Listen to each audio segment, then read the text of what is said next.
గౌరవ అధ్యక్షుడు రామరెడ్డి గారికి, రాష్ట్ర అధ్యక్షుడు లారా గారికి, రాష్ట్ర కార్యదర్శి మోహన్ బైరాగి గారికి, ఇందులో ఉన్న సభ్యులకి, ఈ ఉద్యమం ప్రారంభించి ఉద్యమానికి మద్దతుగా నిలిచిన సినిమా ఆకాంక్షలందరికీ, శుభాకాంక్షలందరికీ మరొకసారి నమస్కారాలు.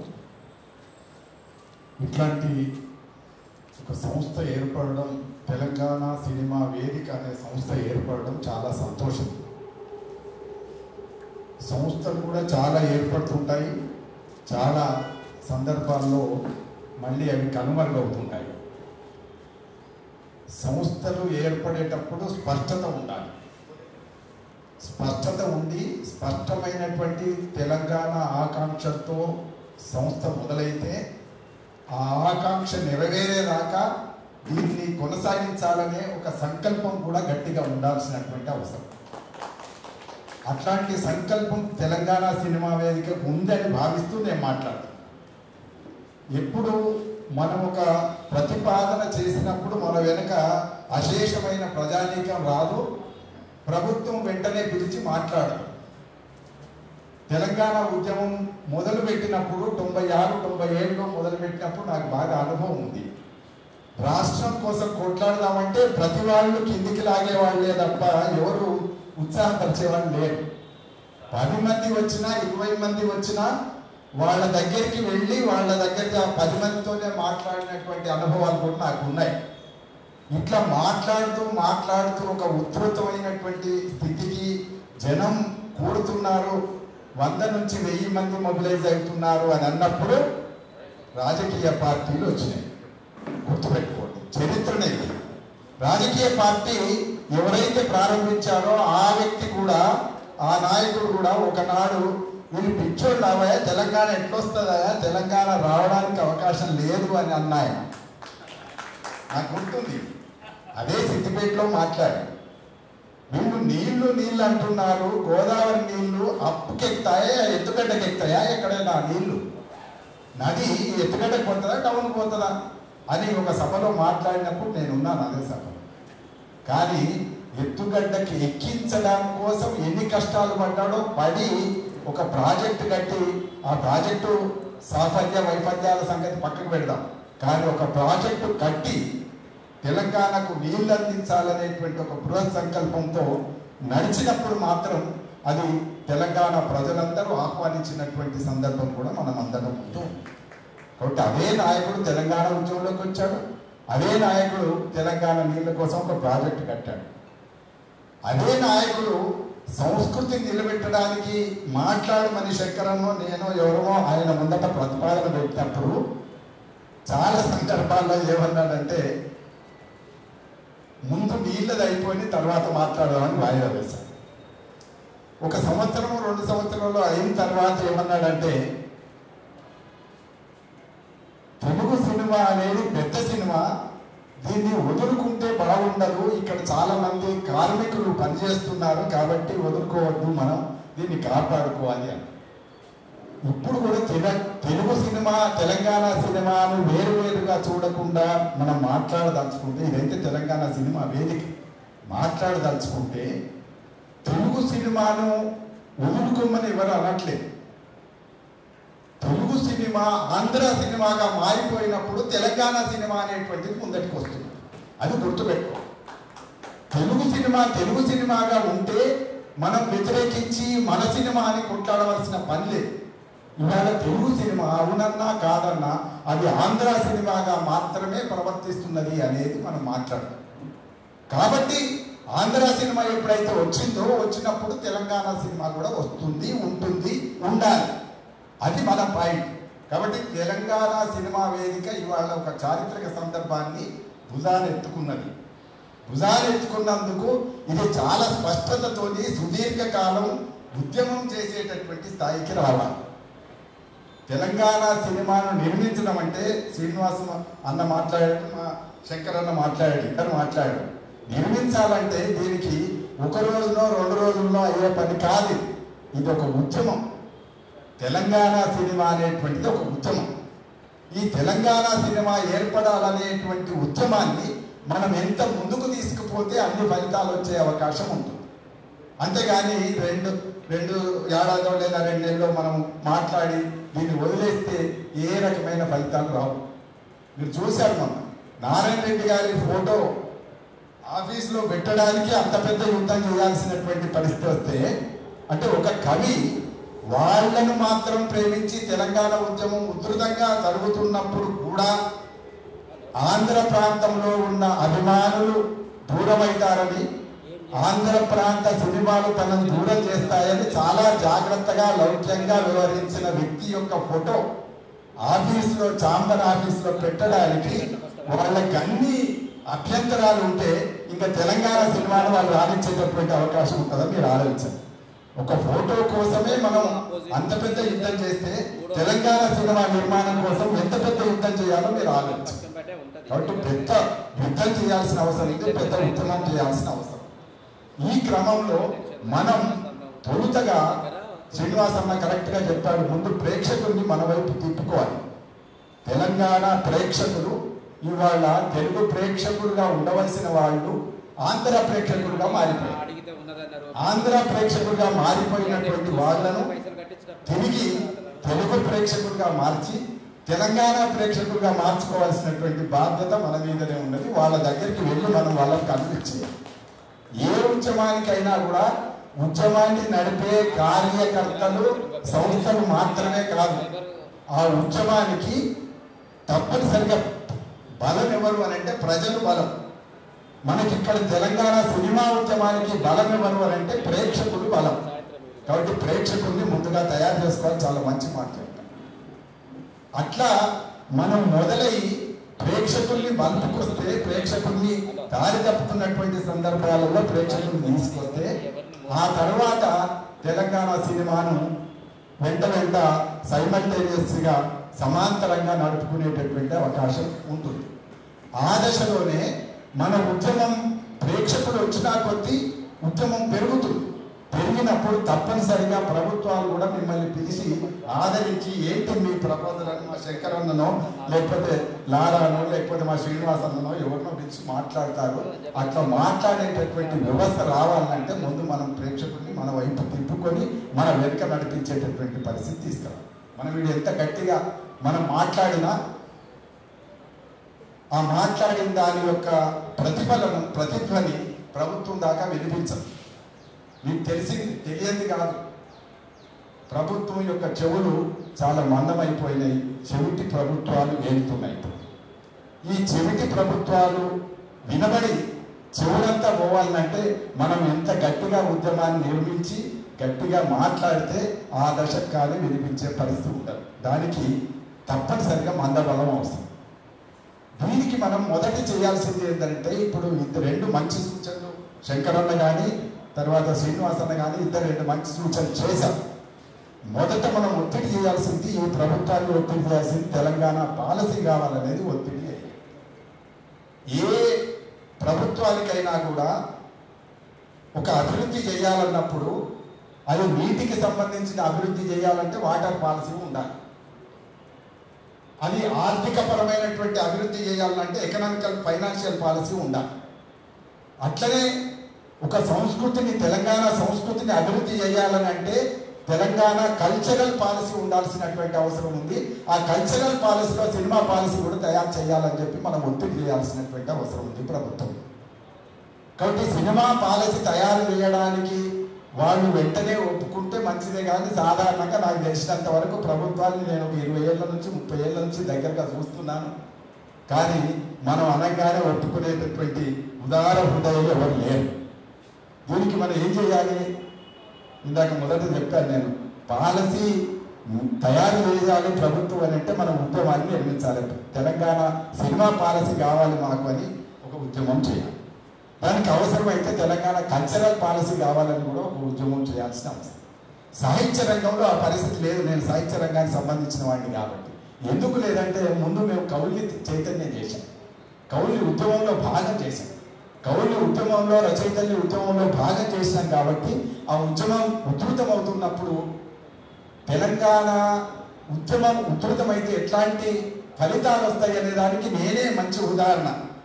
ఎందుకంటే నేను డిగ్రీ చేసే రోజుల్లో సినిమాలకు రాయాలి అనే కోరిక నాకు బలంగా ఉండేది. డిగ్రీ 2వ సంవత్సరం చదువుకునేటప్పుడు. తర్వాత నేను హైదరాబాద్కి వచ్చి ఎంఏలో చేరిన తర్వాత ఇది మనతో కాదని వదిలేసిన తర్వాత తెలంగాణ ఉద్యమం ఉధృతమైన తర్వాత ఆర్ నారాయణమూర్తి రూపంలో సిద్దిపేటకు మా ఇంటికి వచ్చింది తెలంగాణ సినిమా. అంటే మీ ఉద్యమం గట్టిగా ఉంటే మీకు ఫలితాలు వస్తాయి.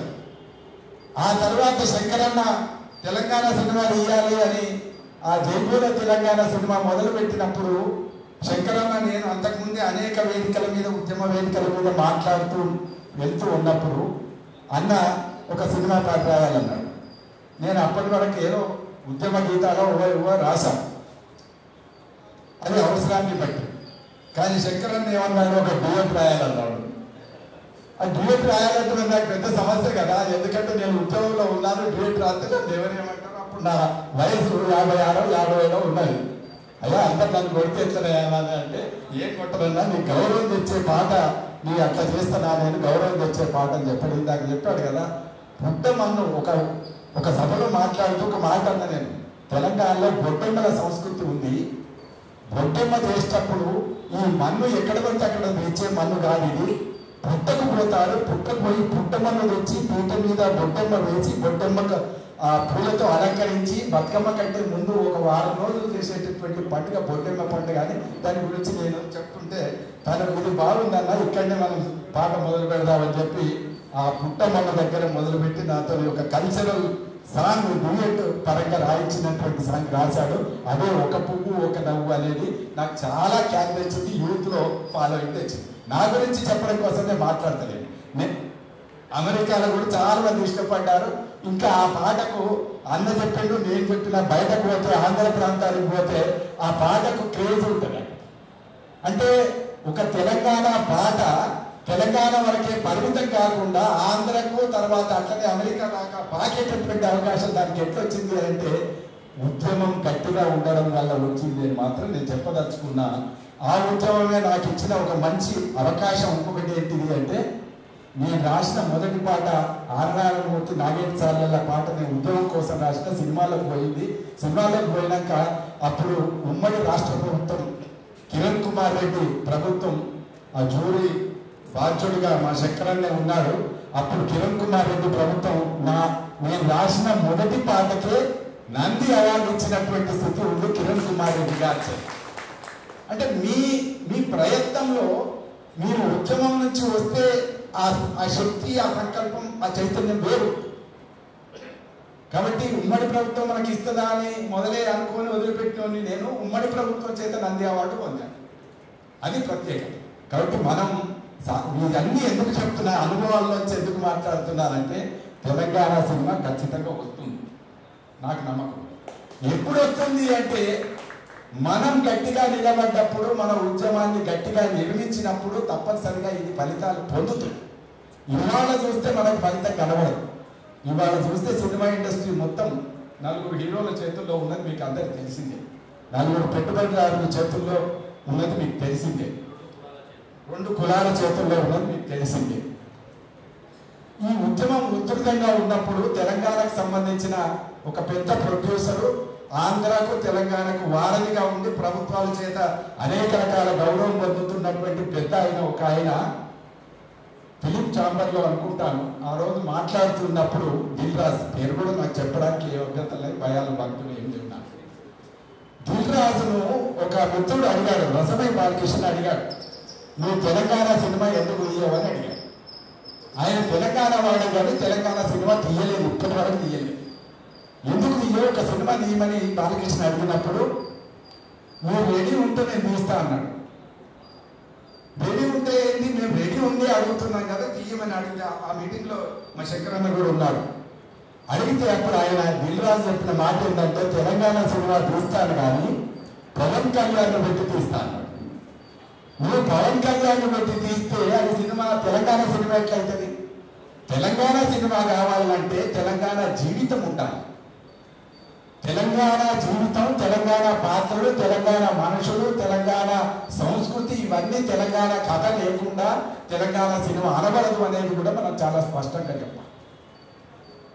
కాబట్టి నేను ఎక్కువసేపు మాట్లాడుతున్నానని అనుకుంటే దయచేసి మన్నించండి. ఎక్కువసేపు మాట్లాడడం కాదు, కానీ తెలంగాణ సినిమా తప్పనిసరిగా వస్తుంది. తెలంగాణ జీవితం ఉంటేనే అది తెలంగాణ సినిమా అవుతుంది, కానీ తెలంగాణ జీవితం లేకపోతే అది తెలంగాణ సినిమా కాదు. వెనకటికి ఎప్పుడో జీవిత చక్రం అని ఎన్టీ రామారావుని హీరోగా పెట్టి ఒక సినిమా తీశాను. అదే నేను చదువుకునే రోజుల్లో 70ల కాలంలో దసరా బుల్లోడుకు పోటీగా సమాంతరంగా వచ్చిన సినిమా జీవిత చక్రం. ఆ జీవిత చక్రం అనే సినిమాలో బతుకమ్మ పాట పెట్టారు. బతుకమ్మ పాట పెట్టారని ఎందుకు చెప్తున్నానంటే, తప్పనిసరిగా తెలుగు సినిమా అంటే కనీసం అట్లా గౌరవించేటటువంటి పరిస్థితుల్లో ఉండాలి. అట్లా గౌరవించినప్పుడు అది కేవలం ఆంధ్ర సినిమాగానే ఉంటుంది.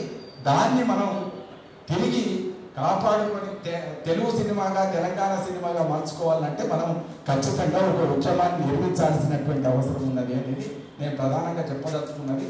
దీనికి అన్న సూచించినట్టు తెలంగాణ సినిమా పాలసీ ఒకటి తయారు చేయాలని మనం ఇవాళ డిమాండ్ పెట్టుకొని 50 డిమాండ్లు పెడితే పూర్తిగా కాదు.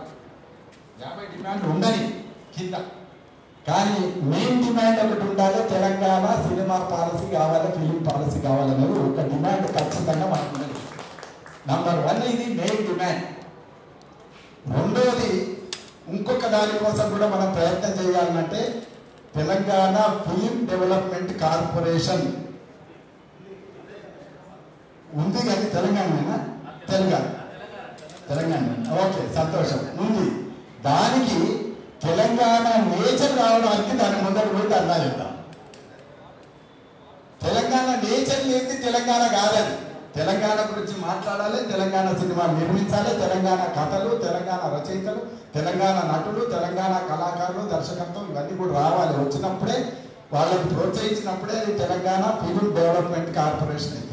ఆ మాట నేను ఏ కోణంలో చదివా అంటే, ఎన్ఎఫ్టీసీ ముచ్చట శంకరన్న చెప్పినప్పుడు ఎన్ఎఫ్టీసీ ప్రాంతీయ సినిమాలకు డబ్బులు ఇచ్చేది.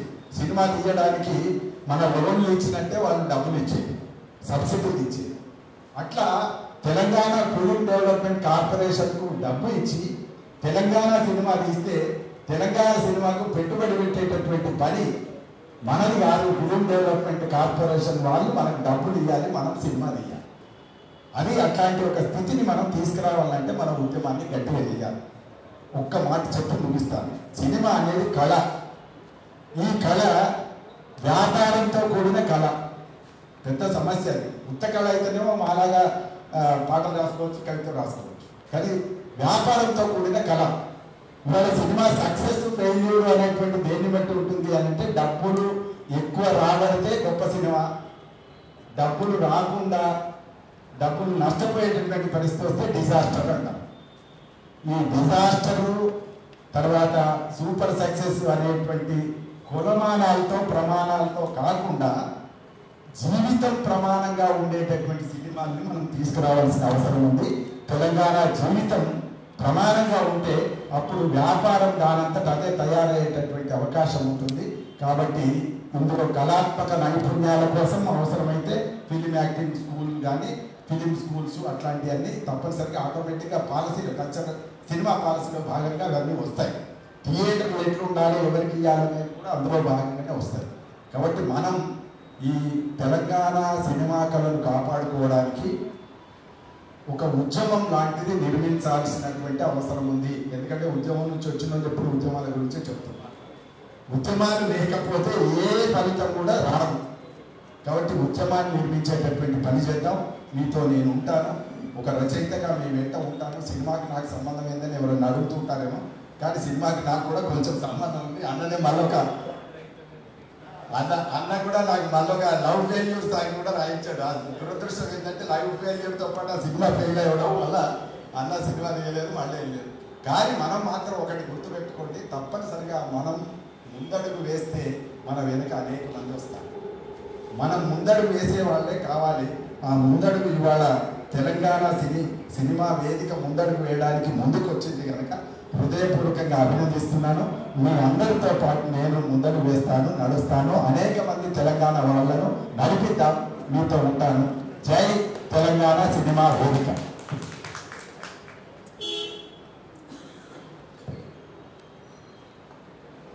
లంచ్ కూడా ఉంది. ఒక హాఫ్ అన్ అవర్లో కూడా సమావేశం ముగించబోతుంది. అలాగే నందిని సిద్ధారెడ్డి గారు చాలా విషయాలు చెప్పడం జరిగింది. అవన్నీ కూడా ఇవాళ దాన్ని ముందుకు అంటే కార్యరూపం దాల్చాల్సిన అవసరం ఉంది. ఎన్ శంకర్ గారు, తర్వాత చల్లా శ్రీనివాస్ గారు, నందిని సిద్ధారెడ్డి గారు చాలా విషయాలు అంటే ఈ రౌండ్ టేబుల్ సమావేశంలో చాలా విలువైన సూచనలు సలహాలని వాళ్ళు చెప్పడం జరిగింది. అంటే తెలంగాణ సినిమా యొక్క దిశను సూచించే విధంగా ఆ సూచనలు ఉన్నాయి. ఖచ్చితంగా ఆ సూచనలు కూడా తెలంగాణ సినిమా వేదిక ఖచ్చితంగా తీసుకుంటుంది. ఎందుకంటే ఇది ఒక సంస్థ ద్వారా ఒక ప్రయత్నమే. ఈ ప్రయత్నంలో ఈ సంస్థ అందరినీ కలుపుకొని అంటే కవుల్ని, కళాకారుల్ని, ఉద్యమకారుల్ని, తెలంగాణ సినిమా ఇండస్ట్రీలో పనిచేస్తున్న వాళ్ళని, లేదా లిరిక్ రైటర్గా ఇప్పుడు వస్తున్న యూత్ని, ఈ తెలంగాణ మట్టి గడ్డ మీద అనేక మంది చాలా కళలకు, సంస్కృతికి కులమానంగా నిలయంగా ఉన్నారు.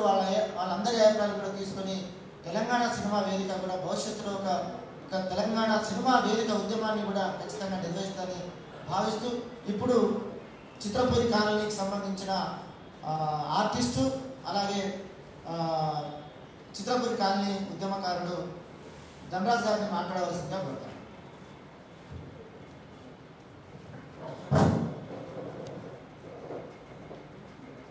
వేదిక మీద ఉన్న పెద్దలకు, వేదిక మీద ఉన్న పెద్దలందరికీ, చిన్నలకు, అలాగే మహిళలకు కలర్ బంధువులకు తెలియజేస్తూ,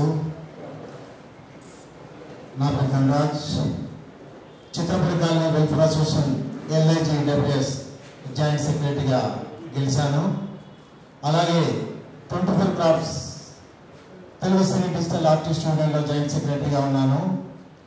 ఈ యొక్క కార్యక్రమం సినిమా కార్మికుల సమ్మె, ఆంధ్ర తెలంగాణ సినిమా విభజన, ఈ యొక్క రౌండ్ టేబుల్ సమావేశాన్ని ఇంత చక్కగా ఈ ఎన్నో రోజులు కష్టపడి ఈ యొక్క సమావేశానికి అందరు హాజరు కావాలని అన్నగారు ఎన్నోసార్లు ఫోన్ చేసినా ఎన్నో కార్యక్రమాలు పెట్టుకొని ఈరోజు ఈ సమావేశానికి హాజరు కావాల్సి వచ్చింది. మన తెలంగాణ ఇప్పుడు కార్మికుల సమ్మె 17వ రోజు ఈ రోజు. కార్మికులకు 3 సంవత్సరాలకు ఒకసారి ఒక అగ్రిమెంట్ ఉంది, కార్మిక వేతనాలు పెంచాలి అని. ఆ వేతనాలు కావాలి అని మనం 3 సంవత్సరాలు అయిపోయాయని మన వేతనాలు అడుగుతున్నాం. అయినా కూడా వాళ్ళు ముందు వైఖరితో మన వేతనాలు ఇవ్వకుండా 5% ఇస్తాం, 10% ఇస్తాం అంటున్నారు. అయినా కూడా మనం దానికి బాధపడకుండా సమ్మె చేస్తున్నాం. కార్మికుల హక్కు సమ్మె కాబట్టి సమ్మె చేస్తున్నాము. నిన్న కూడా చిరంజీవి గారి దగ్గరికి మాట్లాడాలనుకున్నారు. ఇప్పుడు చిన్న ప్రొడ్యూసర్ వాళ్ళకి ఎవరిని ఇబ్బంది పెట్టారు. చిన్న ప్రొడ్యూసర్స్ ఉంటారు, పెద్ద ప్రొడ్యూసర్స్ ఉంటారు. వాళ్ళొక నిర్ణయానికి వచ్చి కార్మికులకు న్యాయం చేయాలని కోరుకుంటున్నాం నేను. అలాగే మన తెలుగు సినిమా అనే పేరును తెలంగాణ సినిమా వేదిక అనేది మనకు చాలా గర్వకారణంగా ఉంది. ఇప్పుడు పెద్దలందరూ మాట్లాడారు, ఇంకా నేను మాట్లాడేది ఉన్నా లేకపోయినా సరే వాళ్ళ అడుగుజాడలో నడిచి కార్యాచరణ ముందుకు నడిపించడానికి మేము వెనకాల ఉంటామని చెప్పుకుంటూ ఇప్పటికే చాలా టైం అయింది. అందరికీ కళాభివందనాలు తెలియజేస్తూ, అలాగే media and print and electronic media మిత్రులందరూ మీరు కూడా సహకరించి ఈ యొక్క తెలంగాణ సినిమా వేదికను మీరు ప్రతి ఒక్కరూ దీన్ని ఆదరించాలి, మీరు దీన్ని పైకి తీసుకొని రావాలి, మీ అందరి వెనకాల మేముంటాం అని నేను తెలియజేస్తూ కళాభివందనాలు తెలియజేస్తూ నమస్కారం. దండాలకి అభినందనలు. ఇప్పుడు TUJSC వర్కింగ్ సెక్రటరీ తులజారెడ్డి గారిని మాట్లాడాల్సిన ప్రెసిడెంట్, వర్కింగ్ ప్రెసిడెంట్. ఈ రోజులు వస్తాయని తెలుసు. ఈరోజు ఈ కార్యక్రమానికి ముఖ్య అతిథిగా వచ్చినటువంటి నందిని సిద్ధారెడ్డి గారికి, మరియు ఈ కార్యక్రమాన్ని ప్రారంభించినటువంటి తెలంగాణ సినిమా వేదిక అధ్యక్షుడు లారా గారికి, ప్రధాన కార్యదర్శి మోహన్ బైరాగి గారికి, వాళ్ళ వెన్నంటూ ఉండి తెలంగాణ కోసం అప్పుడు ఫౌండర్ మెంబర్గా ఉన్నటువంటి 96 నుంచి ఉద్యమాన్ని నడిపించినటువంటి వ్యక్తి మన గౌరవ అధ్యక్షుడు సినిమా వేదికకు ప్రభు రామరెడ్డి గారికి ధన్యవాదాలు తెలియజేస్తా ఉన్నాను. ముఖ్యంగా మనం తెలంగాణలో ఉన్నామా ఆంధ్ర రాష్ట్రంలో ఉన్నామా అర్థం కాని పరిస్థితి ఏర్పడ్డది. రాష్ట్రం వచ్చినాక కూడా మనం మన ప్రాంతం కోసం, మన ప్రాంతంలో ఉన్న అవసరాల కోసం, వివిధ శాఖల విభాగాల కోసం కొట్లాడుతున్నామంటే 12 సంవత్సరాల రాష్ట్రం వచ్చి మనం ఏం సాధించడం అనేది కూడా ఇప్పటికీ అర్థం కాని పరిస్థితి ఉంది. అయోమయమైన పరిస్థితి ఉంది. నీళ్లు తీసుకురావడం కోసం కొట్లాడమే, నిధులు తీసుకురావడం కోసం ఇంకా పోరాటమే, ఉద్యోగాల కోసం కూడా ఇంకా పోరాటమే. మనం సాధించుకున్న ఈ తెలంగాణ లోపల ఇప్పుడున్నటువంటి పరిస్థితుల్లో సినిమా రంగం, సినిమా పరిశ్రమ చాలా పెద్ద పరిశ్రమ. ఆ పరిశ్రమలో మన కాంట్రిబ్యూషన్ ఏమాత్రం కూడా లేదని చెప్పి మనం ఇప్పుడు తెలుసుకోవాల్సిన అవసరం ఉంది. సినిమా రంగంలో సినిమాకు సంబంధించినటువంటి ఆస్తుల విభజనలో, సినిమాకు సంబంధించినటువంటి వర్కర్స్ విభాగంలో, చిత్రపురి కాలనీలో ఒక 3000 అపార్ట్మెంట్లు ప్లాట్లు ఇస్తే అన్న మందులు 1500 మందికి కాదు 2000 మందికి రావాల్సిందిగా మనం డిమాండ్ చేయాల్సిన అవసరం ఉన్నది. మనం ఈ ప్రాంతంలో పుట్టిన బిడ్డలు, ఈ ప్రాంతంలో కళాకారులు ముందు జీవితాన్ని నిలదొక్కుంటే తర్వాత వాళ్ళు కళారంగంలో ముందుకెళ్ళడానికి ఒక అవకాశం ఉంటుంది. ముందు దీనిపైన మనం పోరాటం చేయాల్సిందిగా నేను సినిమా వేదికను కోరుతా ఉన్నాను. తెలంగాణ ఉద్యమకారులుగా తెలంగాణ రాష్ట్ర సాధన ఎలాగైతే జరిగిందో, తెలంగాణ కళల పట్ల, సాహిత్యం పట్ల అన్యాయం జరిగితే చూస్తూ ఊరుకోమని చెప్పి ఈ తెలంగాణ సినిమా వేదిక ద్వారా ఈ గవర్నమెంట్ను హెచ్చరిస్తూ ఉన్నాం. 10 సంవత్సరాల తెలంగాణ కాలంలో సౌమ్యుడు నందిని సిద్ధారెడ్డి కాబట్టి ఒక సౌమ్యునిగా ఒక మంచి చేసిన విధంగా కేసీఆర్ మీద చెప్తూ మరి మనల్ని ఎట్లా నొక్కి పక్కకు పెట్టినో కూడా నీట్గా చెప్పింటారు. సినిమా రంగం కూడా మనం ముందుకెళ్ళాలి అంటే తెలుగు సినిమాను మనం వేరు చేయలేము, దాన్ని మనం దూరం చేసుకోలేము. దాని అర్థం ఏంటంటే మనం తెలంగాణ వచ్చిందే తెలంగాణ ప్రాంత ప్రజల కోసం, తెలంగాణలో ఉన్నటువంటి ఈ విద్యారంగం కోసం, తెలంగాణ లోపల ఉన్నటువంటి ఉద్యోగాల కోసం, ఈ అన్నిటిని కూడా మనం తీసుకొని మన ప్రాంత వాసులకు న్యాయం చేయడం కోసమే అని చెప్పి దాన్ని మర్చిపోయాడని చెప్పకుండానే మన సిద్ధార్థ చెప్పిండు. సౌమ్యుడు చాలా మంచివాడు.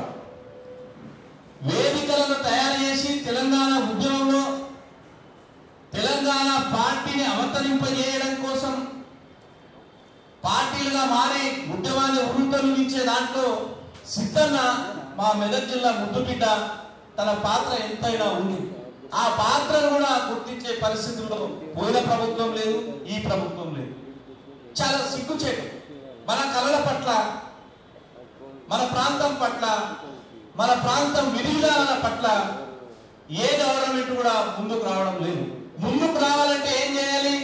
ఈ కళల పట్ల, సాహిత్యాల పట్ల, సినీ రంగం పట్ల ఏం చేయాలి? మన ప్రభుత్వాన్ని ప్రశ్నించాల్సిన అవసరం ఉన్నది. ఉద్యమకారులు మళ్ళీ ఉద్యమించే అవకాశం వచ్చింది. ఒక పక్క ఉద్యమకారులకు అన్యాయం జరుగుతూ ఉన్నది, ఒక పక్క అన్ని రకాల రంగాలకు అన్యాయం జరుగుతూ ఉన్నది. ఒక చిన్న మలయాళం సినిమా, ఒక చిన్న ఏరియాని, మలయాళం ఎంత ఉంటుంది? వాళ్ళు 2-2.5 కోట్ల ప్రజలు. వాళ్ళు దక్షిణ భారతదేశం చూసే విధంగా, భారతదేశం చూసే విధంగా వాళ్ళు సినిమాలు తీస్తున్నారు. ఎందుకు తీస్తున్నారంటే వాళ్ళు ముందు నుంచి ఉన్నారు సినిమా రంగంలో. వాళ్ళ రాష్ట్రం ఉంది, వాళ్ళ రాష్ట్రంలో సినిమాకు అవకాశాలు ఇస్తున్నారు కాబట్టి వాళ్ళు కూడా యాక్టర్లుగా మరి విలన్లుగా చాలా మలయాళం సినిమాలో మొత్తం దక్షిణ భారతదేశాన్ని ఏలుతున్నారు. కాబట్టి తెలంగాణ 4.5 కోట్ల జనాభా ఉంది కాబట్టి ఈ 4.5 కోట్ల జనాభాకు కనీసం ఒక 40 మంది హీరోలు ఉండాలి, 40 మంది విలన్లు ఉండాలి, ఒక 4,000 నుంచి 10,000 మంది సినీ కార్మికులు ఉండాలి. ఆ దిశగా మనం ముందుకెళ్ళాలి. ఆ దిశగా ముందుకెళ్ళడం కోసమే ఈ గవర్నమెంట్ తెలంగాణ ఫిలిం ఛాంబర్ను సపరేట్ చేయాలి. తెలంగాణకు సంబంధించినటువంటి విధి విధానాలు మౌలిక సదుపాయాలన్నింటినీ కూడా ఇన్స్టిట్యూషన్స్ అన్నింటినీ కూడా 24 క్రాఫ్ట్స్ కూడా పక్కన చేయాలి. మరి వైపరీకేషన్ చేసి వీళ్ళకు ఒక నిరంతరమైనటువంటి ఒక కళావేదికలను, కళారూపాలను, సాహిత్య రూపాలను పెంపొందించడం కోసం మనం ఖచ్చితంగా పోరాటం చేయాలి. నందని సిద్ధాన్ని అడుగుపెట్టినట్టే అది సక్సెస్ ఉంటుంది, అది తప్పకుండా. ఎందుకంటే ఎక్కడైనా పడుకుంటే కూడా లేపే శక్తి అయినా ఉండదు, ఎవరన్నా నిద్రపోతే. అయితే నేను తెలంగాణ ఉద్యమంలో చూసినా కదా, ఏ మీటింగ్లో లేడైనా ఎంతో మంది అనుభవించరు, కానీ సిద్ధన్న మాత్రం ఉద్యమకారులకు అన్యాయం జరుగుతుందని చెప్పి ఆయన తీసుకోవాల్సినవి కూడా రివార్డులు, అవార్డులు ఏమని ఉంటే కూడా పక్కకు పెట్టింది. అంటే ఇట్లాంటి నిబద్ధత ఉన్నోళ్ళు ఈ రాష్ట్రంలో ఉండరు. ఒక జయశంకర్ లాగా, ఒక కోదండరాం లాగా ఖచ్చితంగా ఇలాంటి వాళ్ళు విలువలు కలిగిన వాళ్ళతోటే విలువైన సమాజం ముందుకు వస్తుంది. విలువైన సమాజంతో ఒక సమాజం అభివృద్ధి చెందుతుందని చెప్పి నేను ఖచ్చితంగా చెప్తా ఉన్నా. తెలంగాణ సినిమా వేదిక తప్పకుండా ఇది ముందుకెళ్తుంది. తెలంగాణ కళల పట్ల, సాహిత్యాల పట్ల తప్పకుండా విజయాలను సాధిస్తుంది. సినిమాలను రంగంలో ముందుంటామో వాళ్ళని వెంటకు నెట్టివేసి తెలంగాణ సినిమా ముందుంటుందని చెప్పి ఈ సందర్భంగా నేను తెలియజేస్తా ఉన్నాం.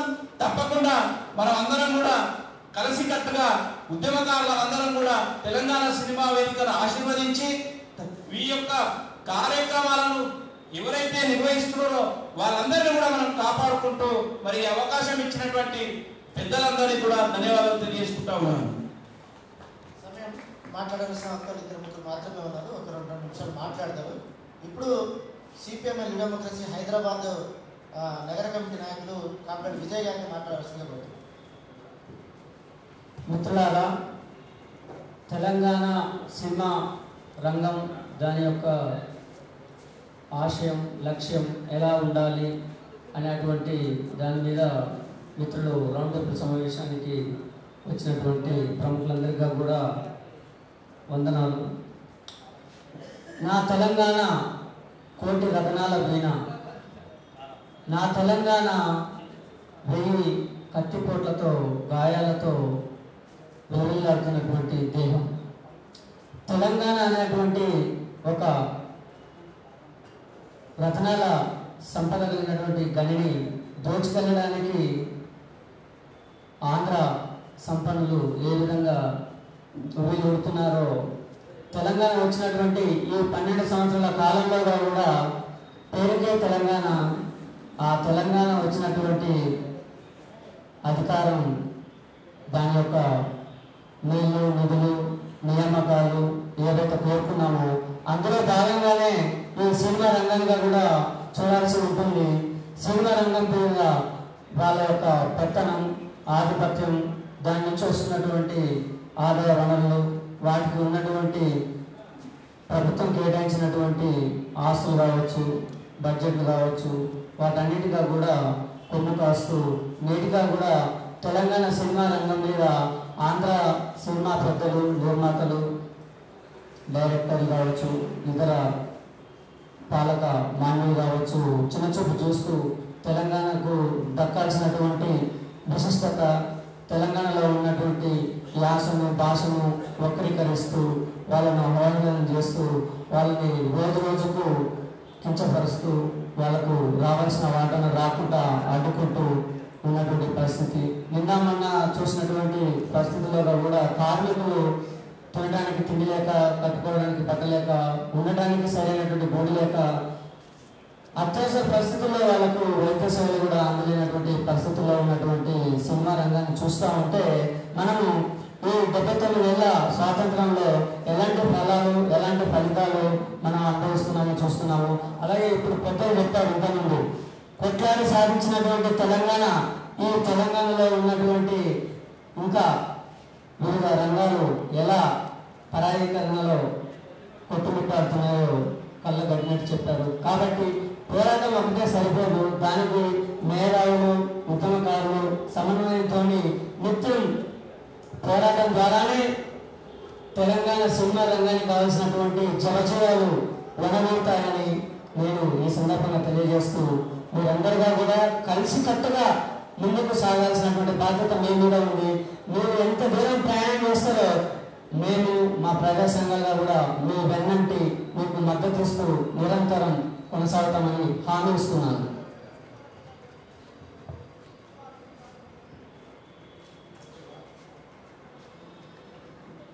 ఏదైతే ఈరోజు ఇక్కడికి వచ్చేసినటువంటి